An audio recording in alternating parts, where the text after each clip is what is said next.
Hi, I'm Greg Polson, and this is Cults. Today we're going to take a deep dive into the life of Charles Manson and one of the most notorious cults in modern history, the Manson Family. I'm here with my co-host, Vanessa Richardson. Hi, everyone. In part one of our two-part episode, we will focus on Manson himself, his life, his psyche, and how he turned from a troubled child into a spree murderer and infamous cult leader. In part two, we'll broaden our focus from Charles Manson to the cult he founded, known as the Manson Family, or simply the Family. We'll learn about the different members of this cult and the tactics Manson used to transform ordinary young people from law-abiding optimists into cold-hearted killers. Due to the graphic nature of this cult's crimes, listener discretion is advised. This episode includes dramatizations and discussions of murder and assault that some people may find offensive. We advise extreme caution for children under 13. I am special. I am not like the average inmate. I have put 5 people in the grave. I've been in prison most of my life. I am a very dangerous man.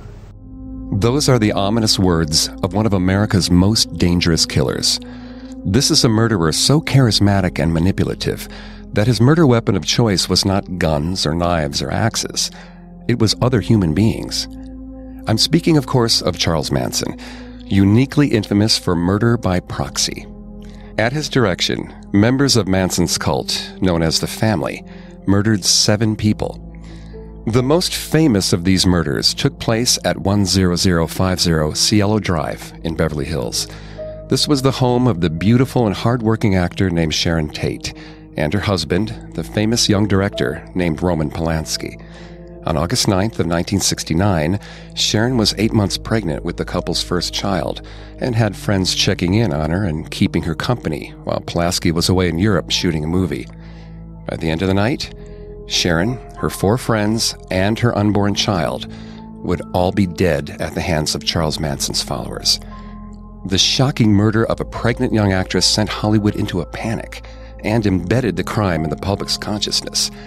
This horrific crime was followed a day later by the murders of Rosemary and Lena LaBianca. Once again, Manson didn't have to lift a finger. He aimed his followers like a gun, and they slaughtered mercilessly. In 2 consecutive days, the Manson family killed 7 people. Manson wasn't a serial killer. He didn't stab or strangle his victims like John Wayne Gacy. He was a cult leader, charismatic enough to manipulate his followers into committing murder on his behalf. And it's Manson's role as a cult leader and his ability to commit murder by proxy that makes him so memorable. How was he able to convince seemingly normal, middle-class men and women to obey his every word? And how did Manson, the neglected child of a teenage mother, grow up to lead one of the deadliest cults in America? Before we get into what made Manson such an effective cult leader, we need to understand what a cult is. It's a controversial term to define because there has never been a single agreed-upon definition of what constitutes a cult. Vanessa's going to take over on the psychology here and throughout the episode. Please note, Vanessa is not a licensed psychologist or psychiatrist, but she's done a lot of research for the show. Thanks, Craig. One way of defining a cult is as a religion that differs significantly from the mainstream or from the religion it claims to be a part of. For example, a cult of Christianity is a cult that ostensibly behaves like it is a Christian religion, yet its central tenets undermine or contradict essential elements of the Bible or traditional Christianity. Quite a few American religions fit this definition for a cult of Christianity. But Christianity isn't the only religion that cults base their beliefs on. There are cults inspired by Buddhism, Taoism, Judaism, Islam, and other mainstream religions. Some experts don't even like to use the term cult, and instead prefer the term NRM, or New Religious Movement, because a new religious movement is not inherently malevolent or dangerous. And it's important to note that not all cults are based on religion. Under the broader definition of cult, die-hard fans of television shows and singers could qualify. However, for the purposes of our show, we will be using the word cult to refer to what the psychiatrist Robert Lifton calls a destructive cult. Destructive cults are defined as cults that systematically harm and kill others or themselves. There have been cult leaders throughout history, but destructive cult leaders didn't start getting widely noticed and recognized as such by the American public until the 1960s and 1970s. Charles Manson was one of the first cult leaders in modern American history to gain notoriety. Margaret Singer, another psychologist famous for studying cults, believed that the key to identifying a destructive cult was to look at the origin of a cult and the role of its leader. In order to really understand Manson's family, we need to first look at how Charles Manson came to create the cult in the first place. Although he would eventually found one of the most infamous cults in modern history, Charles Manson came from humble origins. Charles Manson's grandmother, Nancy Maddox, was a deeply religious woman, a fundamentalist Christian. She interpreted the Bible literally. Nancy and her husband Charlie had a happy life together with their children in Ashland, Ohio. Her children included Glenna, Eileen, Luther, and her youngest daughter, Ada Kathleen. But tragedy soon struck the family. Nancy's husband Charlie died in 1931 of pneumonia. Only 2 years later, young Eileen also died of chest congestion shortly after her graduation from business school. After the loss of her husband and daughter, Nancy became even more religious. She wanted her youngest daughter, Ada Kathleen, to grow up to be a moral and pious young woman. However, Ada Kathleen, who we will now refer to as Kathleen, wasn't interested in following in her mother's footsteps. She didn't want to dress modestly and go to church. She wanted to wear fashionable clothes to go to the movies and attend dances. She wanted to have fun like other girls her age. Kathleen began to sneak over from Ashland to bordering Irontown so she could attend dance clubs with her mother none the wiser. She met a handsome 23-year-old man by the name of Colonel Scott. Kathleen and Scott soon began dating. Kathleen hid the relationship from her mother, but Scott was hiding a bigger secret from Kathleen. He was actually married. When Kathleen became pregnant in 1934, Scott was quick to abandon the young teen.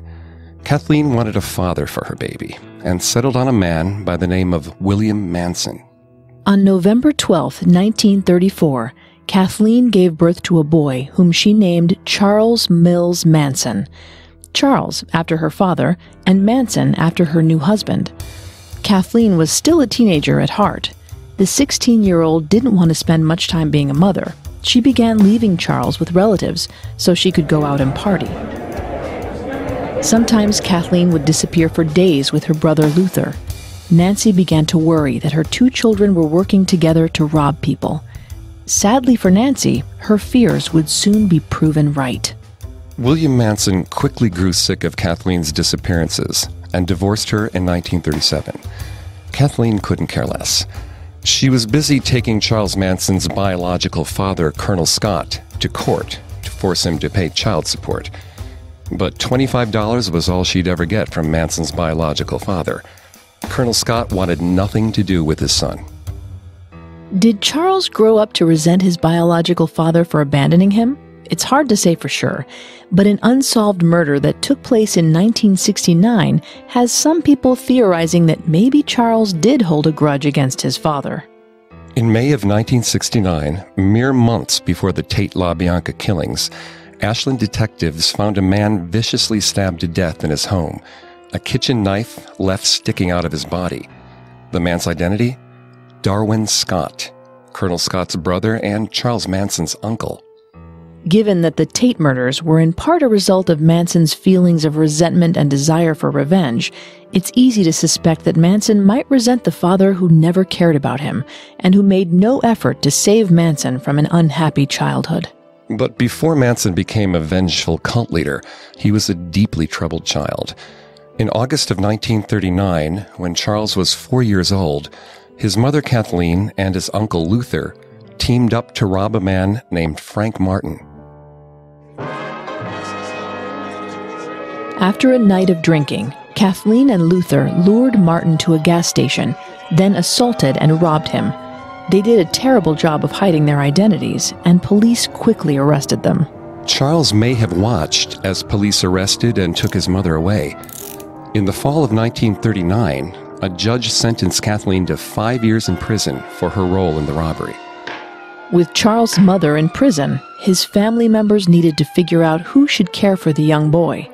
It was decided that he should stay with his mother's sister, Glenna, and her husband, Bill, and his 8-year-old cousin, Joanne, because they lived the closest to the prison where Charles' mother, Kathleen, was incarcerated. So Charles moved to McMecken, a small middle-class town where almost everyone worked for the mines or the railroad. By the time he moved to McMecken, Charles was already creating problems for his family. He was smaller than other boys his age, but he made up for it by misbehaving. He always wanted to be the center of attention and would act out when ignored. Punishing and whipping Charles for bad behavior didn't seem to have any effect on him. Lies were like breathing for 5-year-old Charles, and whenever he was caught in a lie, he would always blame someone else. Bullies picked on Charles due to his tiny frame and his propensity to talk back to them. Charles' 8-year-old cousin, Joanne, was expected to watch out for him. One time, Charles got in an argument with a larger boy who promptly began beating him up. Joanne rushed to Charles' defense and bit the older boy's finger, scaring him off. Teachers were surprised that a mild-mannered girl like Joanne would get into a playground fight. She explained to teachers that the larger boy was bullying her cousin Charles, so she defended him. But when teachers tried to confirm Joanne's story with Charles, he lied and said that he wasn't involved. Luckily for Joanne, the teachers knew Charles was a habitual liar.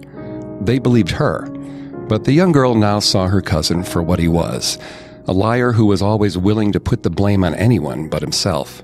But Joanne became outright afraid of her cousin after an incident that took place when she was 10 and Charles was 7. Her parents needed to go out for the day, and Joanne was expected to babysit Charles and do the housework. Charles not only refused to help Joanne with her chores, he brought a sickle blade he found in the yard into the house and purposely disrupted her own attempt to do housework. When he refused to stop, Joanne kicked Charles outside and locked the screen door.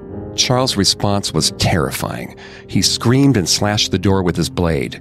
The look in his eyes was horrifying, and Joanne was convinced that he planned to cut her with the blade if he got back inside. Even at this early age, Manson was showing signs of just how dangerous he could be.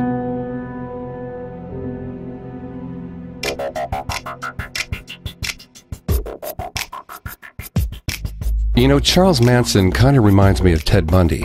Oh, or that one story about how supposedly his aunt woke up from a nap to find that 3-year-old Bundy had surrounded her with knives? You read my mind. Well, it was a pretty memorable episode of Serial Killers. I still get chills thinking about it.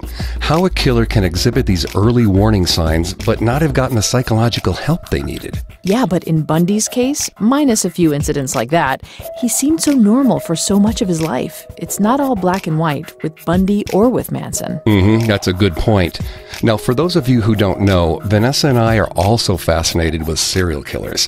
And we host another Parcast podcast where we talk about the psychology of the world's worst killers. It's called Serial Killers. Well, we like to keep things simple here at Parcast, at least for podcasts. We've talked about the Toolbox Killers, the Ken and Barbie Killers. Oh, and don't forget the redneck Charles Manson. If you're interested in Charles Manson, you have got to hear about Donald Henry Gaskins. He was so hell-bent on destruction, he managed to keep committing murder even after he was in prison. It's a crazy story. If you're interested in listening to Serial Killers, you can find us wherever you're listening to cults. On Apple Podcasts, Google Play, TuneIn, Spotify, SoundCloud, Parcast.com, you name it. A new episode comes out every Monday. And while we're on the topic of murder investigations, we found a really interesting and fun way for you to put your own investigative skills to the test. We sure did, Greg. For those of you who are fascinated by murder and investigations, you've got to check out Hunt a Killer. Hunt a Killer is an interactive murder mystery subscription box that's delivered right to your door each month. They send clues, correspondence, and items that put you into a serial killer's mind. You can work on deciphering the clues on your own, or you can join the conversation online with over 40,000 other people who are all working on solving the same murder mystery alongside you. So the investigation really is interactive. If you're interested in signing up, you can head to huntakiller.com right now to register. Once you're accepted, they'll send your first episode out that same day with no shipping charges. Best of all, to help support our show, Hunt a Killer is offering a 10% discount for our listeners. Just go to www.huntakiller.com and use the code CULTS to get 10% off. But enough about other killers. Let's get back on topic to Charles Manson.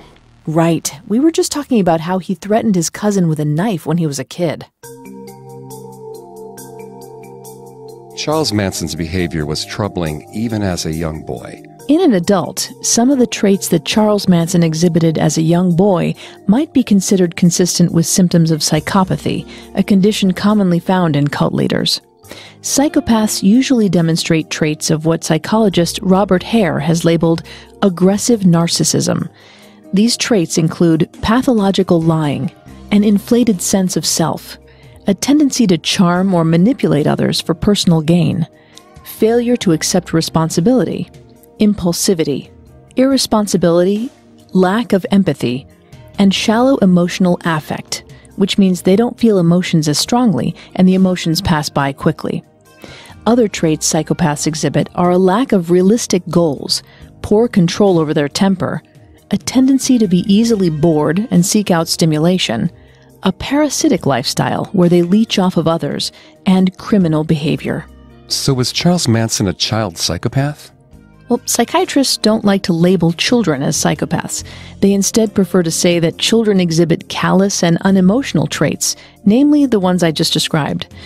Callous and unemotional children are, according to one study, up to 3 times more likely to become criminals and adult psychopaths. It's also been suggested in studies that psychopaths commit up to half of all violent crimes. Another interesting thing about callous and unemotional children is that they don't respond at all to punishment. Their brains are wired in such a way that they are completely indifferent to it. So how does Manson's childhood behavior stack up against the behaviors of callous and unemotional children? Now, I can't diagnose Manson, but many of the traits Manson exhibited in his childhood bear a strong resemblance to callous and unemotional traits. Pathological lying, blaming others, becoming easily bored, an inability to control his temper, and an indifference to being punished by his family members. So do these callous and unemotional traits explain Manson's behavior? Well, not necessarily. It's important to note that Manson may have not been suffering from any diagnosable mental illness, including the cluster of callous and unemotional traits that, if left unchecked, can develop into adult psychopathy. How is it possible that Manson doesn't suffer from mental illness? Aren't all mass murderers mentally ill? Well, a widely believed misconception is that most spree killers suffer from mental illness.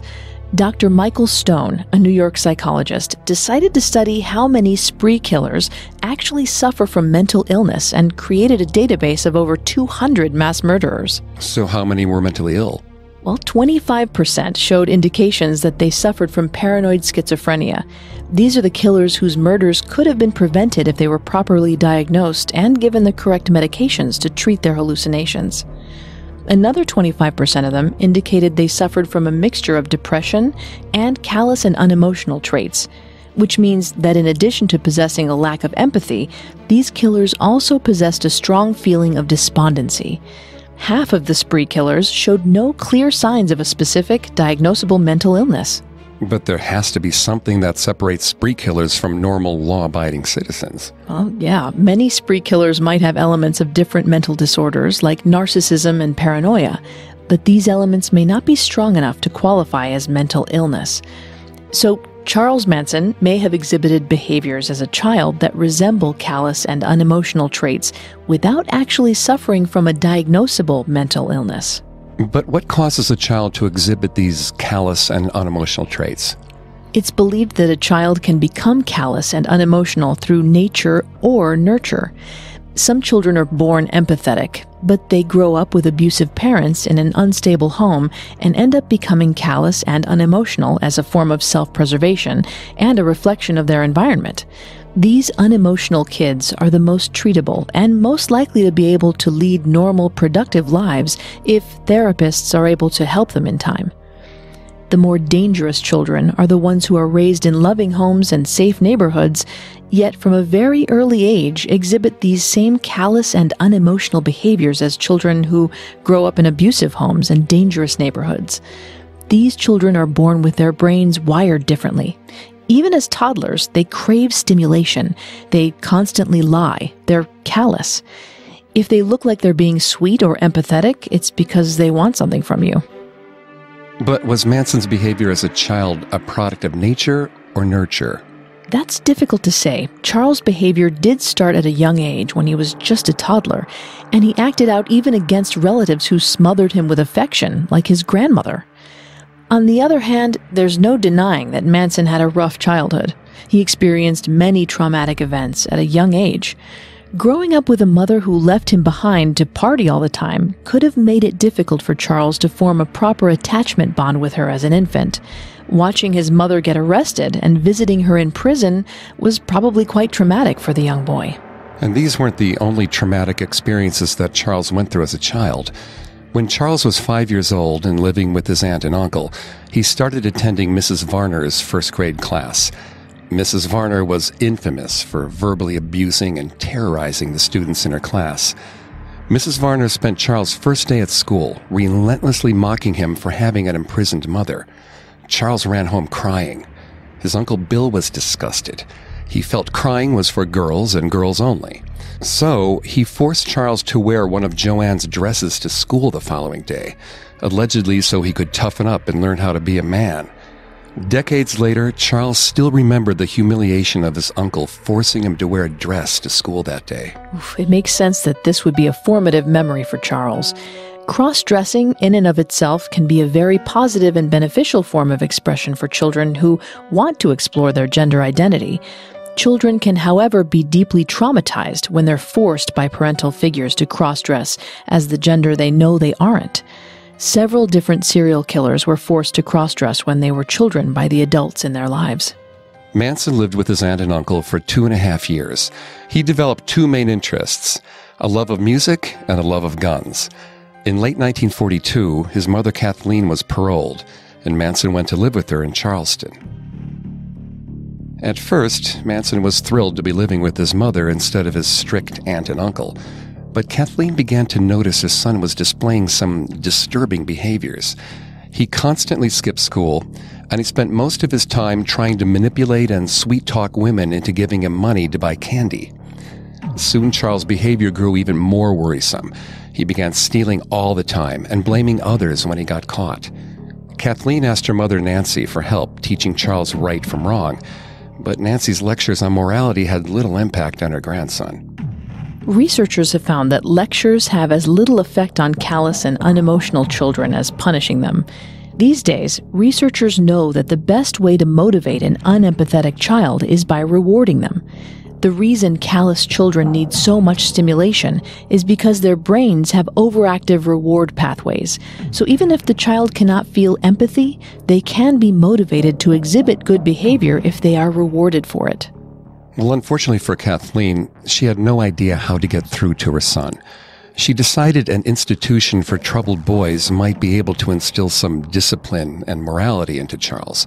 So in 1947, when Charles was 12 years old, she sent him to the Gibault School for Boys, run by the Brothers of the Holy Cross.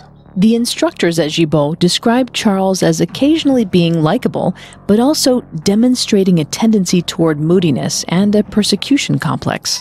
In December of 1947, Charles was allowed to visit relatives for Christmas and spent the holidays with his aunt and uncle and his cousin Joanne, who encouraged her parents to invite the 13-year-old boy in an attempt to be charitable. Charles was quick to take advantage of his relatives' hospitality. While his aunt and uncle were away at church, he showed he hadn't given up his habit of stealing by attempting to steal his uncle's gun. His criminal behavior quickly escalated.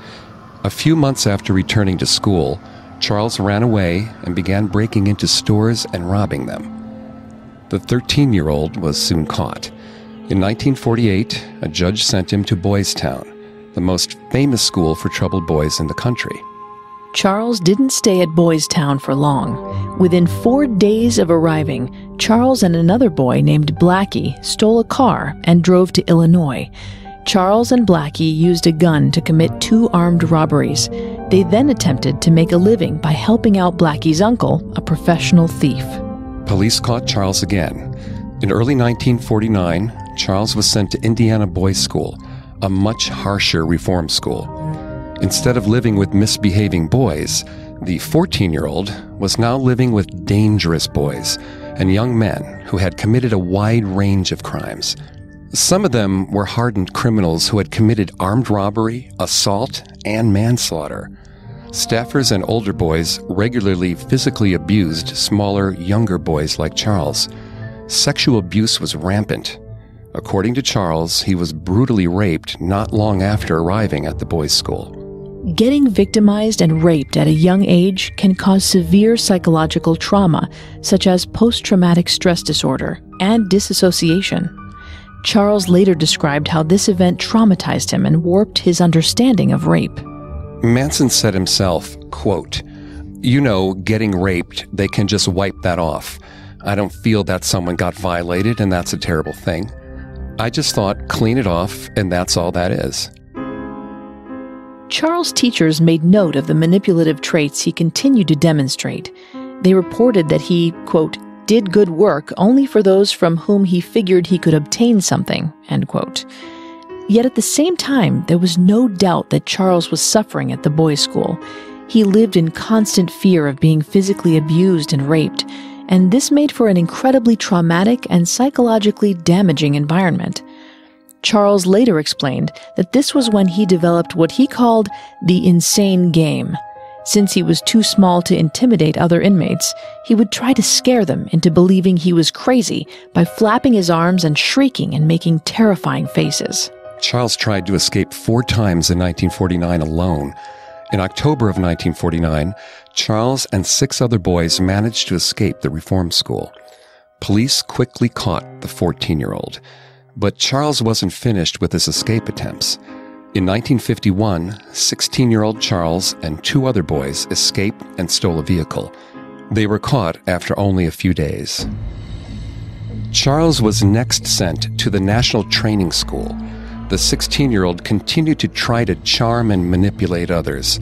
His caseworker noticed this and commented, quote, "This boy tries to give the impression that he is trying hard to adjust, although he's actually not putting forth any effort in this respect." Once again, Charles' behavior sounds eerily similar to that of callous children: criminal behavior, lying, and ever more sophisticated manipulation. Charles showed just how good he'd become at manipulating others by turning his charm on the psychiatrists at his school.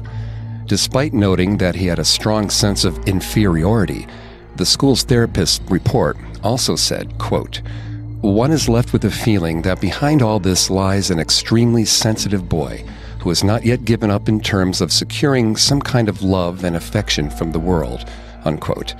Charles successfully convinced the counselors that his troubles in life stemmed from his own mother denying him love. The psychiatrists at the school believed Charles simply needed a confidence boost and recommended transferring him to a new school. Charles was sent to Nature Bridge. Unfortunately, Charles couldn't exhibit the good behavior necessary to earn parole. He was caught violently raping another boy with a switchblade held to the boy's throat. Charles was quickly transferred to the Federal Reformatory. He committed enough acts of sexual violence to be considered extremely dangerous. He was soon transferred to maximum security. Surprisingly, Charles made an effort to turn things around. He learned to read, became a model prisoner, and was released at the age of 19 to live with his aunt and uncle. He began attending church with his grandmother. It was here that Charles would pick up some of the imagery and ideas that he would repurpose for his cult. The idea of hell as a bottomless pit in Revelations, the idea that women should obey men, the admonition to abandon your own identity. Charles tried to make friends with the other Sunday school kids, but soon alienated them with talk of violence and drugs from his reform school days.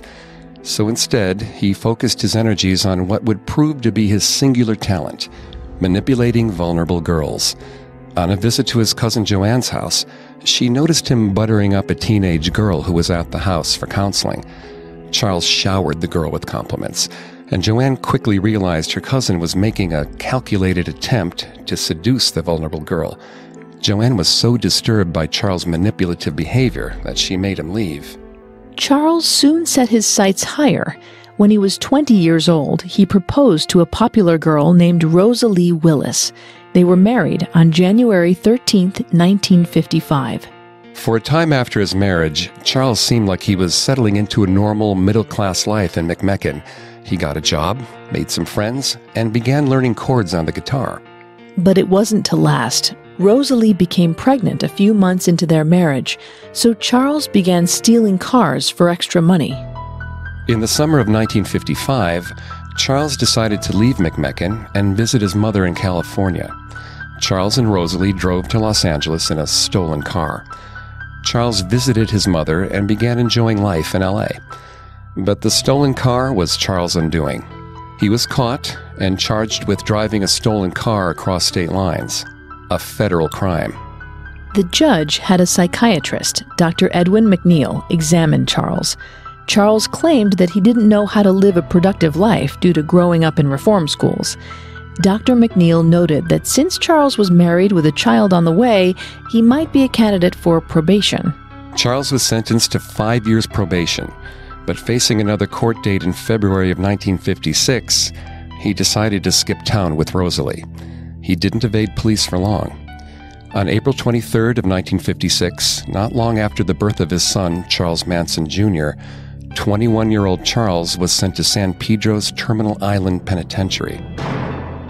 In prison, Charles learned from pimps how to take advantage of women's psychological weak points in order to manipulate them. The pimps taught Charles how to single out vulnerable girls who lacked strong parental figures.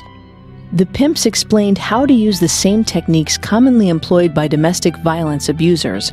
Isolate the woman, convince her you're the only one who truly loves her, and beat her to keep her subservient and fearful.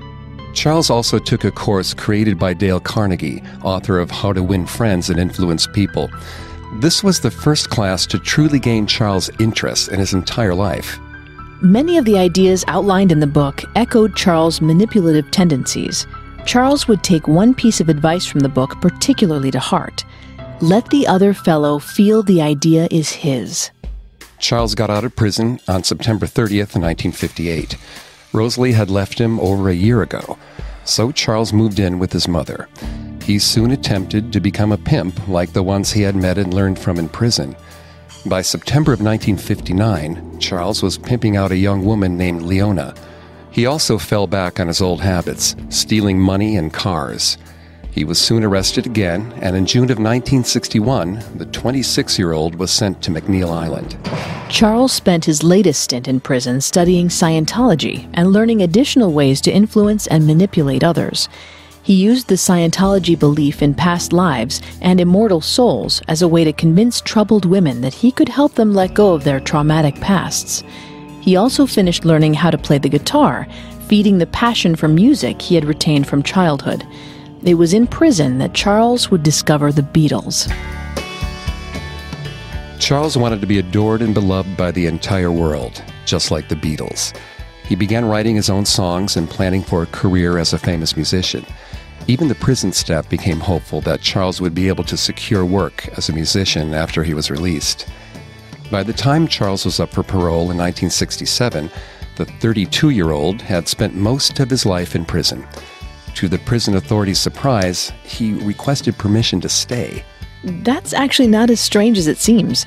Prison is a world of rules, a world that Charles knew how to survive and thrive in. As he admitted years earlier to the psychiatrist Dr. McNeil, he had no idea how to manage outside of prison. This actually represents an uncustomary amount of self-awareness on Charles' part. Unfortunately, despite Charles' request, he was paroled in 1967. Charles' parole officer gave him permission to relocate to San Francisco. It was the summer of love, and 100,000 young men and women were converging on the city.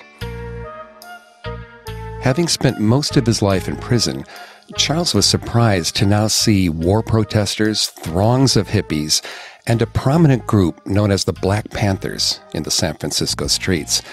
He was intimidated by these newly assertive and outspoken black men and women ready to fight for their rights. In San Francisco, Manson needed someone to take care of his living expenses. He spent a few days blending in with the protesters and hippies on Berkeley campus, studying the young people and learning to mimic them. He then charmed a young woman he met on campus named Mary Brunner, pretending he shared her idealism and social views. He quickly manipulated Mary into sleeping with him and giving him a place to live. Manson used the manipulative tactics he'd spent a lifetime developing with great success on Mary. He convinced her that only he could make her feel listened to, valued, special, and beautiful. Manson utilized the new concept he picked up from the hippies of free love to convince Mary into letting him bring other women home. Using his finely honed manipulative tactics to attract vulnerable women, Manson soon had a large group of devoted female followers. He began calling them the family. Manson used the idea he'd picked up all those years ago in church of women being subservient to men as an excuse to order the women in his family to sleep with whoever he ordered them to. Manson soon expanded his reach beyond San Francisco, traveling around in a rainbow-painted school bus and recruiting more women to join his cult. He moved the growing family to Los Angeles in the fall of 1967.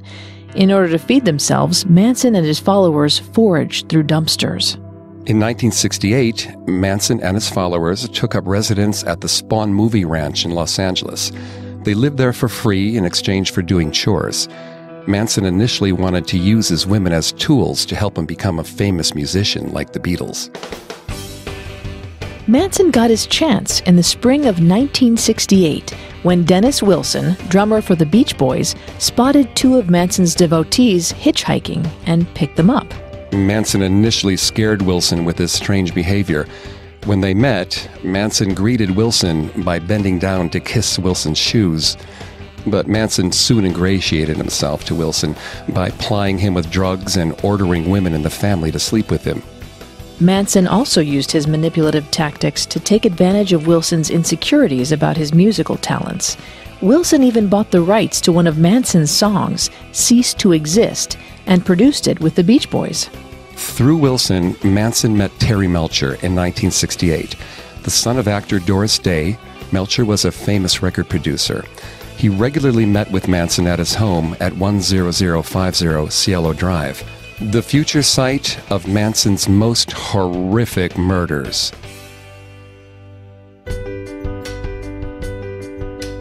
It's interesting that this address stuck in Manson's mind. Well, with GPS these days, I don't give much thought to addresses unless I'm sending mail, which I try to avoid since it's so hard to fit trips to the post office into my schedule. Well, you should try Stamps.com. Using Stamps.com's digital scale, you can weigh your letters or packages and print exact postage right from your desk. Then you drop it in the mail and boom, you're done. It takes me less than 5 minutes, and you can mail any package of any size. That's why Parcast's office uses Stamps.com for all of Parcast's mail. It's so convenient, whether you're launching a new podcast and constantly in crisis mode, or trying to handle the day-to-day operations of a small business where everyone wears multiple hats. Wow, yeah, that is perfect for Parcast or any small business. And right now, use code CULTS for the special offer. A 4-week trial which includes postage and a digital scale. So don't wait. Go to Stamps.com before you do anything else. Click on the radio microphone at the top of the homepage and type in CULTS. That's Stamps.com. Enter code CULTS. Spelled C-U-L-T-S. Stamps.com. Never go to the post office again. Speaking of work, let's get back to Terry Melcher's work and why Manson took note of his address. I'm your kind, oh, your kind, and I can see. Walk on, I love you, pretty girl. Terry Melcher had a lot of hits under his belt, producing albums for the Byrds and the Beach Boys. Manson hoped that Melcher would be the one to finally make Manson the famous musician he longed to be. But Melcher decided not to sign Manson after witnessing him getting into a violent brawl with a stuntman at the Spawn Movie Ranch in June of 1969. Manson was furious with Melcher. I'm your kind, and I see. Come on, you're a pretty girl. The Beach Boys' version of Manson's song, Cease to Exist, came out on December 2nd of 1968. Wilson had made a number of changes that enraged Manson. First of all, Wilson had changed the title of the song from Cease to Exist to Never Learn Not to Love. Secondly, Wilson had altered the song itself. He changed the song's style from blues to pop and rewrote some of the lyrics. What infuriated Manson the most was that Wilson didn't give Manson a writing credit. He listed himself as the only writer. Dennis Wilson was angry at Charles Manson and his family for mooching off him and racking up $100,000 in expenses. To get a bit of payback for all the trouble Manson had caused him, Wilson didn't credit Manson on Never Learn Not to Love. But Wilson had no idea how dangerous it was to make Manson angry. When Manson found out that he didn't have a writing credit on the song, he threatened to murder Wilson. Terrified, Wilson cut ties with Manson. By the summer of 1969, Manson no longer had any contacts in the music industry. He was furious that his dream of becoming a famous musician had been shattered, and he blamed everyone but himself. This fits with Manson's pattern of behavior as a child, where he always blamed others for his bad behavior. But while Manson may have lost the support of Wilson and Melcher, he had the undying loyalty of his cult, the family. He painted a terrifying picture of an apocalyptic future for his family members. There would soon be an inevitable race war. African-American militants would incite a bloody war between racist white people and liberal white people who wanted African-Americans to have civil rights. The few white people that survived the war would then be slaughtered by the African-American militants. The family would survive the African-American uprising by finding a bottomless pit in Death Valley that would lead them to a secret underground city. The Manson family could live underground in safety as the war raged above them. But at the end of the war between African Americans and white people, Manson's family would be the only white people left. With the old corrupt civilization purged by the African American uprising, Manson's family would be free to emerge from their underground city and rule over the African Americans. Manson fervently believed African Americans were too stupid and uncivilized to govern themselves. He genuinely thought they would welcome Manson's rule. After the Beatles' White Album dropped on November 22, 1968, Manson became obsessed with the album's songs.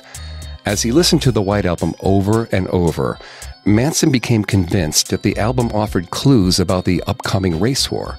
Manson began calling the race war Helter Skelter, after the Beatles song that he believed hinted at the upcoming apocalypse. Ironically, the Beatles had named their song after an amusement park ride for children. We discussed earlier that 25% of spree murderers potentially suffer from paranoid schizophrenia. Manson's belief in an apocalyptic race war seems delusional. Is it possible that Manson was schizophrenic? Commissioner Robles, who decades after Manson's killings served as a member on Manson's parole board, believed so. He described Manson as suffering from schizophrenia and a paranoid delusional disorder, in addition to exhibiting manipulative behavior. On the other hand, an FBI agent who interviewed Manson in prison in order to understand his psychology found him to be manipulative and a pathological liar, but not insane.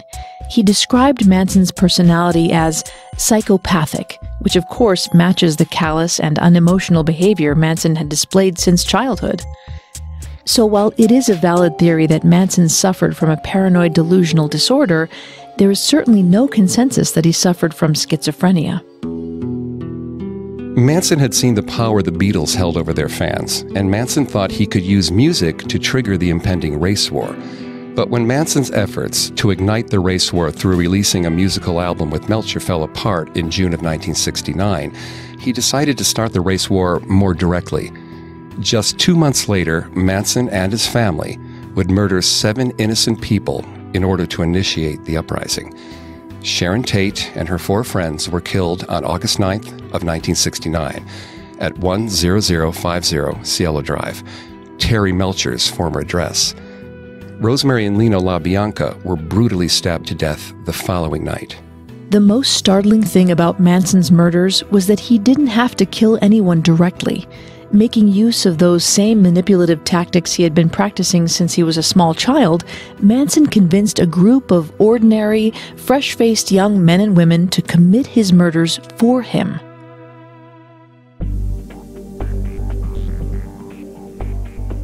Next week, we'll discuss how Manson was able to manipulate a group of young people with no criminal backgrounds into committing some of the most savage murders in American history. We will learn more about the psychology of cults and how they reshape the behavior of their followers as we answer key questions about the Manson family. Who were Manson's family members? Why did they follow him? Why is it so difficult for intelligent men and women to leave a cult once they have joined? How did Manson indoctrinate his followers and turn them into criminals and murderers? How was Manson able to derail the lives and ruin the futures of so many young men and women? Join us next week to find out. Thanks again for tuning into Cults. If you want to listen to any previous episodes of Cults, you can find them on Apple Podcasts, TuneIn, Google Play, SoundCloud, Stitcher, and Spotify, or on our website, Parcast.com, spelled Parcast.com. If you like what you hear, please leave a 5-star review or tell us what you think on social media. We're on Facebook and Instagram as @Parcast and Twitter @Parcast Network. It seems simple, but it really helps our show. Join us next Tuesday as we continue delving into the twisted psychology behind the Manson family. Cults was created by Max Cutler and is a production of Cutler Media and is part of the Parcast Network. It is produced by Max and Ron Cutler, sound design by Ron Shapiro, production assistance by Maggie Admire and Carly Madden. Cults is written by Jeanette Manning and stars Greg Polson and Vanessa Richardson. If you enjoyed getting into the mind of Charles Manson today, here's another way you can glimpse into the mind of a murderer. Hunt a Killer. Hunt a Killer is the first ever interactive investigation that delivers clues, correspondence, and items that put you into a serial killer's mind straight to your door every month. If you're interested, apply for membership now at www.huntakiller.com and apply fast because Hunt a Killer is in such high demand that they can only take 200 new members every day. But if you're accepted, your first episode will ship the same day with no shipping charges. Best of all, to help support our show, Hunt a Killer is offering our listeners 10% off when you go to www.huntakiller.com and use the code CULTS. That's code CULTS, spelled CULTS, at huntakiller.com.